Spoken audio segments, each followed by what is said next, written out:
Hi hello అండి, welcome back to my channel. మన ఛానల్లో చూసారు కదా, మన వీడియోలో చిక్కుడుకాయలు కోసిన వీడియో అయితే ఉంది కదా. ఇప్పుడైతే మనం ఆ చెట్టు నుంచి కోసిన చిక్కుడుకాయలతోటి ఈరోజైతే నా స్టైల్లో నేను చిక్కుడుకాయ ఫ్రై అయితే చూపిస్తాను, వచ్చేసేయండి. ఇప్పుడైతే నేను చిక్కుడుకాయని వాటర్లో ఒక 5 మినిట్స్ అయితే బాయిల్ చేసుకోవాలండి. చాలామంది చాలా రకాలుగా అంటే డైరెక్ట్గా కూడా చేసేస్తారు. నేనైతే ఇక్కడ చాలా సింపుల్ వేలో చూపిస్తాను, వచ్చేసేయండి. ఈ విధంగా బాయిల్ చేసుకున్నాక వేరే బౌల్లో కొంచెం ఆయిల్ వేసుకొని తాలింపు దినుసులు వేసుకోవాలి. మినపప్పు, జీలకర్ర, ఆవాలు, ఒక ఎండుమిరపకాయ వేసుకుని ఫ్రై చేసుకోవాలి. అవి ఫ్రై అయినాక ఒక పెద్ద ఉల్లిపాయ బాగా సన్నగా కట్ చేసుకుని వేసుకోవాలండి. అలాగే ఉల్లిపాయలు కూడా మగ్గడానికి కొంచెం సాల్ట్ వేసుకొని అవి కొంచెం మగ్గినాక మనం ఉడకపెట్టుకుని ఉంచుకున్న చిక్కుడుకాయలు కూడా వేసుకోవాలి. అలాగే ఇవి కూడా వేసుకున్నాక కొంచెం పసుపు, సాల్ట్, కారం అన్నీ తగినంత చూసుకొని వేసుకోండి.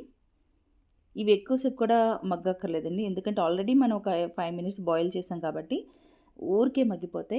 చాలామంది చాలా రకాలుగా కూడా చేసుకుంటారు. చాలామంది పులుసు కూరలాగా టమాటాలు వేసి చిక్కుడుకాయ టమాటా అని ఎలాగైనా చేసుకోవచ్చండి. కానీ ఇదైతే చాలా సింపుల్గా అయిపోద్ది. కొంచెం మనం వెల్లుల్లి రెబ్బల్ని కూడా దంచుకొని వేసుకోవాలి.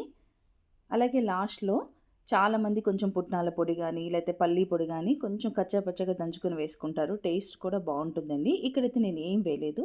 లాస్ట్లో కొంచెం కొత్తిమీర వేసేసి గార్నిష్ చేసుకుంటే మనకి కమ్మని చిక్కుడుకాయ ఫ్రై అయితే రెడీ అయిపోయింది.